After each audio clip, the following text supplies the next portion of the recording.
네, 이 시간 하나님께서 저희에게 주신 말씀은 고린도전서 10장 31절, 32절, 33절입니다. 고린도전서 10장 31절로 33절입니다. 신약성경 276페이지죠. 신약성경 276페이지입니다. 다 함께 뜻을 잘 생각하시면서 한 목소리로 함께 봉독하십니다. 시작. 그런즉 너희가 먹든지 마시든지 무엇을 하든지 다 하나님의 영광을 위하여 하라. 유대인에게나 헬라인에게나 하나님의 교회나 거치는 자가 되지 말고 나와 같이 모든 일에 모든 사람을 기쁘게 하여 자신의 유익을 구하지 아니하고 많은 사람의 유익을 구하여서 그들로 구원을 받게 하라. 아멘. 예, 오늘 말씀의 제목은 삶입니다. 삶. 인간이 산다는 거. 세상에 많은 사람들이, 저도 이제 나이가 좀 먹다 보니까 이게 딱 보면은 보여요. 자기가 왜 사는지를 모르고 그냥 사는 사람들이 너무나 많아요. 열심히 사는 것 같은데 대화를 해 보면은요, 목적이 없어요. 그냥 사는 거예요. 생명이 붙어 있으니까 그냥 사는 거예요. 그런데 사람들이 내가 왜 사는가? 그 해답을 딱 깨닫는 순간이 있어요. 그때가 바로 예수님을 마음에 영접할 때예요. 그리고 예수님을 알아가면서 '아, 내가 이래서 살아가고 있구나.' 그 목적을 딱 깨닫는 때가 있는 거예요. 오늘 말씀도 보면은요, 바울은 고린도 교인들한테 정말 무엇을 위해서 우리가 살아야 되는지에 대해서 아주 간단 명확하게 알려줘요. 먹고 마시든지 무슨 일을 하든지 간에 하나님의 영광을 위해서 해라. 그게 하나님의 영광, 우리의 목적이에요. 오늘 말씀을 통해서 왜 우리가 하나님의 영광을 위해서 살아야 되는지, 그리고 도대체 어떻게 사는 것이 하나님의 영광을 위한 것인지 함께 은혜를 나눠 보겠습니다. 먼저 우리가 살아갈 이유를 알기 위해서는요, 나의 존재의 근본을 알아야 돼요. 깨달아야 돼요. 내가 왜 어떻게 해서 존재하게 됐나? 나를 만드신 분이 분명히 있다는 것을 인식을 해야 돼요. 이 인간을 창조하신 분이 누군가? 그러니까 내가 살아간다는 이유가요, 나 때문에 내가 산다 이게 아니에요. 나를 창조하신 하나님께 이유가 있는 거예요. 그렇기 때문에 하나님의 존재를 우리가 깨달아야 돼요. 아는 걸로 끝나면 안 돼요. 내가 깨달아야 돼요. 시편 139편에 보면요, 다윗이 하나님을 노래하잖아요. 나를 창조하신 하나님을 노래해요. 주께서 내 내장을 지으시고 나의 모태에서 나를 만드셨나이다. 내가 주께 감사하오면 나를 지으심이 심히 기묘하심이라 주께서 하시는 일이 기이함을 내 영혼이 잘 아나이다. 찬송을 해요. 그러니까 다윗은 내가 그냥 우연히 이렇게 세상에 나온 거 아니라 하나님께서 나를 만드셨다고 고백을 해요. 깨달은 거죠. 그것도 그냥 이유가 없이 그냥 막 하나님께서 막 만들어 가지고 세상에 보낸 게 아니에요. "심히 기묘하게 지으셨다."라고 찬송을 해요.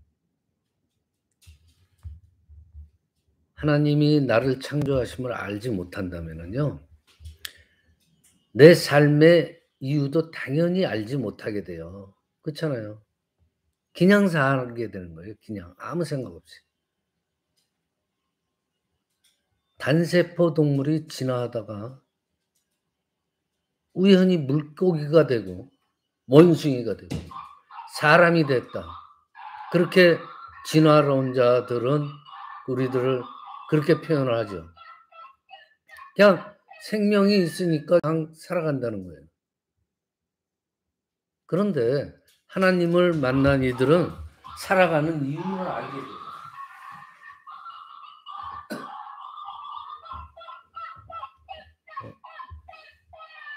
죄송합니다. 아이들 노는 장난감이 여기서 소리를 내네.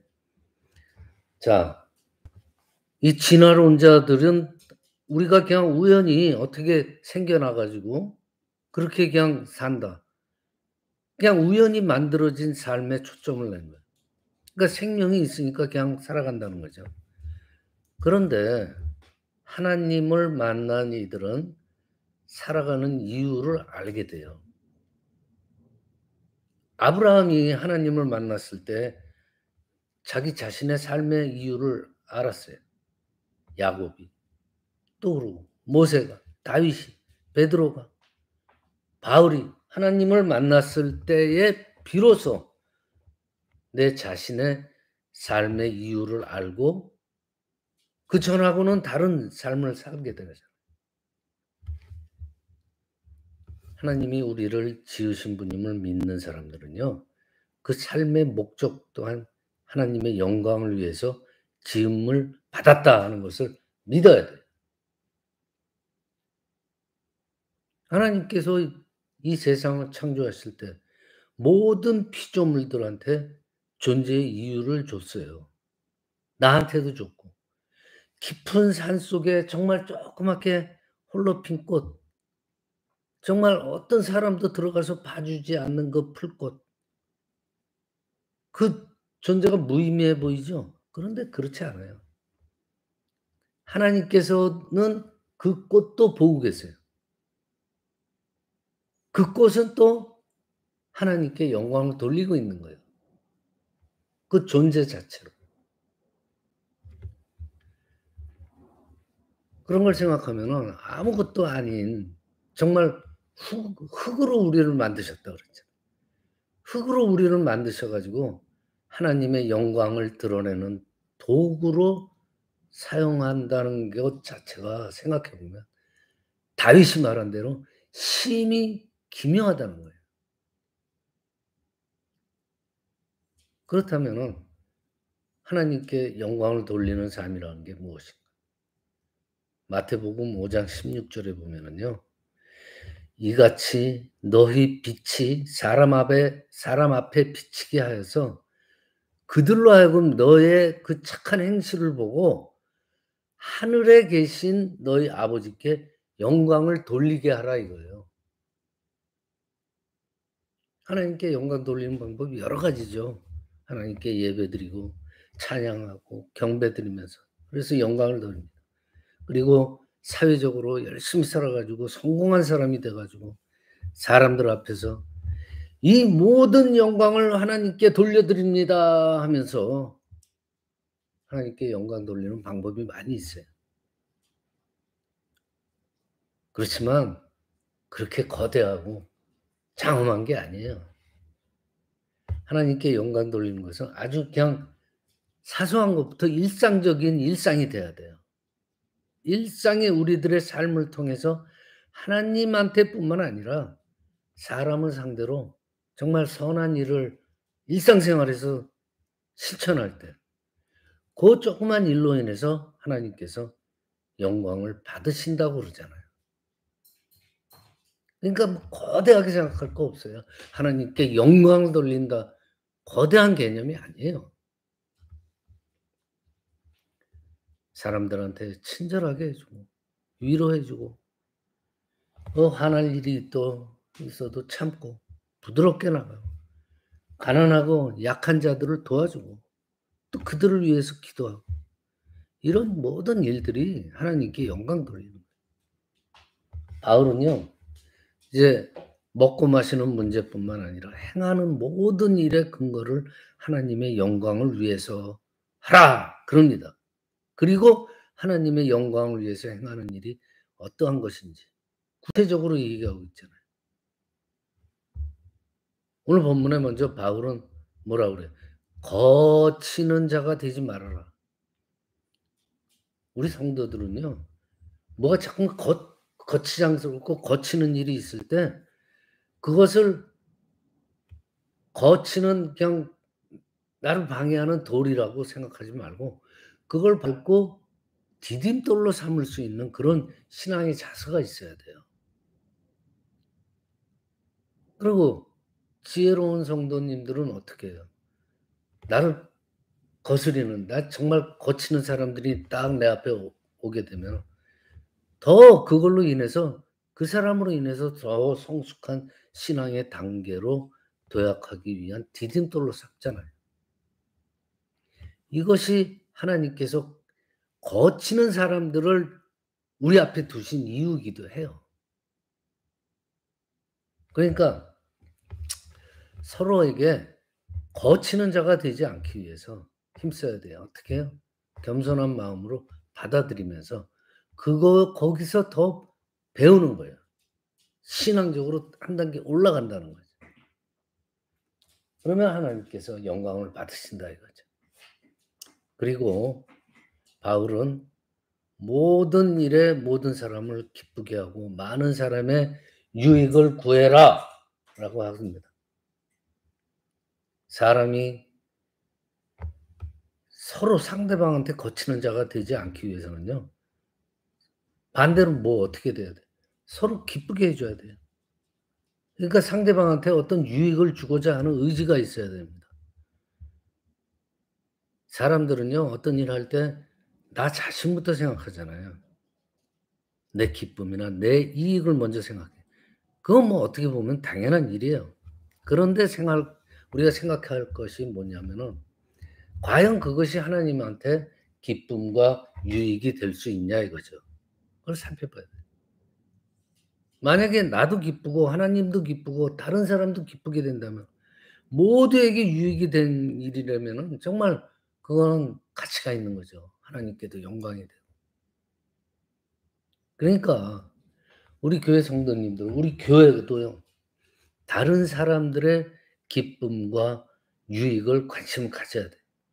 그러면서 그것을 위해서 헌신을 한다면은 하나님께서는 더 큰 영광을 받으시는 거예요. 그런데 그 이유가 있어요. 다른 사람들의 한테 거치는 자가 되지 않고 오히려 기쁨과 유익이 되는 삶을 살게 하는 이유가 있다. 그것이 뭐냐? 오늘 33 절. 사람들이 구원을 받게 하라 그거예요. 바울은요. 자기 자신보다도 다른 사람에게 좀 더 기쁨이 되고 유익된 삶을 살아가고자 노력한 분이에요. 그 자체 원래 바울의 성품이 그래서가 아니에요. 그들로 하여금 구원을 받게 하기 위해서 바울의 성품이 변화된 거예요. 궁극적으로는 바울의 관심은 뭐가 된 거예요?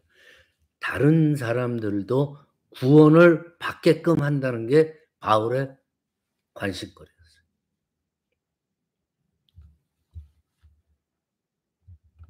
고린도전서 9장 22 절에 보면은요. 약한 자들한테 내가 약한 자와 같이 된 것은 약한 자들을 얻고자 하며 그러니까 약한 자들한테 내가 약하게 들어가서 그들과 동등한 위치에서 생각하고 그들을 얻고자 하며 구원하고자 하며 내가 여러 사람한테 여러 모습이 된 것도 이 사람한테는 이런 모습 저 사람한테는 저런 여러 모습이 된 것도 몇 사람이라도 좀 더 구원하려고 하는 마음이다. 오늘 고린도전서 9장 22 절에 그렇게 말해요. 즉 어떨 때는 율법을 모르고 율법을 안 지키는 사람들을 만날 때 그들과 똑같이 그냥 율법 없이 사는 사람 같이 보이게 돼요. 그러면서 그들한테 접근을 하는 거예요. 또 율법 아래에 있는 자들을 대할 때 율법 있는 자와 똑같이 또 대하는 거예요. 약한 자한테는 "나도 약합니다." 그 이유가 뭐예요? 그 사람들을 구원하기 위해서 접근하는 거예요. 그렇게. 우리의 관심이 정말 다른 이들의 구원, 그 다른 사람들의 그 영혼에 관심이 있을 때 우리는 상대방한테 그분들한테 선을 행할 수가 있는 거예요. 관심이 있을 때. 사랑의 관심, 영혼 구원에 관심이 있을 때. 다른 사람들의 영혼을 구원하고자 할 때 우리는 다른 이들을 기쁘게 하고 유익하게 하는 그야말로 그게 바로 헌신이죠. 나를 사용함으로 헌신하면서 그분의 영혼 구원에 노력을 한다는 거예요. 그러니까 우리의 삶이라는 건요. 말씀을 정리를 합니다. 목적을 제대로 알아야 돼요. 그래야지 우리가 제대로 된 삶을 살잖아요. 열심히 살고 돈 많이 벌어 봐야 뭐 합니까? 목적이 없는데. 그렇지만 예수님을 만난 사람들은요. 내 삶의 진정한 이유를 깨닫게 되잖아요. 그럼 목적이 생겨요. 예수님 하신 말씀대로 사는 목적이 생기는 거예요. 그게 뭐예요? 하나님의 영광을 위해 산다는 거예요. 하나님은요. 우리 인간을 그냥 세상에 나와서 먹고 마시고 놀고 그렇게 살아라 하고 만들었겠어요? 아니에요. 성경 공부해 보세요. 하나님께서 영광을 받으시기 위해서 우리를 지으셨단 말이에요. 그러면은 우리 존재의 근본을 알잖아요. 그러면 이유도 깨닫게 되고 목적도 생기는 거예요. 하나님의 영광을 위해서. 그러다 보면은 먹고 마시고 즐기고 이건 부수적으로 다 하나님께서 줘요. 바로 하나님의 영광을 위해서 산다는 거. 바울이 예수님을 만나고 그의 인생이 바뀌었잖아요. 교인들한테 뭐라 그래요? "먹든지 마시든지 무슨 일을 하든지 하나님께 영광을 돌려라." 많은 사람들이 하나님의 영광을 위해서 사는 게 아니라 거꾸로 살아요. 내 자신의 영광을 위해서 살아. 하다못해 하나님을 믿는 이유도요. 하나님께서 내 삶을 영광스럽게 해 주시기를 기대하면서 믿는 분들도 많아요.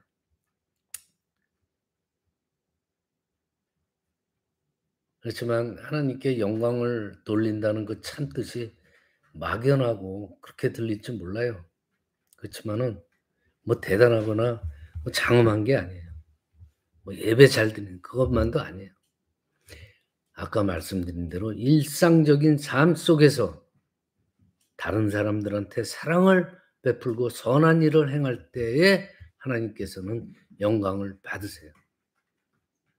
그리고 바울과 같이 정말 한 영혼을 구원하기 위해서 내가 다른 이들한테 거치는 자가 되지 않고 다른 사람들을 위해서 기쁘게 하고 유익되게 그렇게 행할 때 그런 삶을 살아갈 때 하나님께서 영광을 받아 주신다 그러잖아요. 하나님께서 우리한테 하나님께 영광을 돌릴 수 있는 존재로 세워 주심을 감사해야 돼요. 그리고 모든 우리의 삶을 통해서 사람들한테 선을 행함으로써 하나님의 영광을 드러내는 우리 모두가 되시기를 이 시간 간절히 축원합니다. 기도드립니다. 아버지 하나님 감사합니다. 창조주 하나님께 영광 돌리는 것을 영광으로 알고 기뻐하는 그러한 삶이 되게 하여 주시옵소서. 다른 이들의 기쁨과 유익을 고려하며 선을 행하며 하나님께 영광을 돌리게 하여 주시옵소서. 한 영혼이라도 한 사람이라도 구원에 이르게 하는 주의 종으로 인도하여 주시옵소서. 거룩하신 우리 주 예수 그리스도의 이름으로 기도드리옵나이다. 아멘.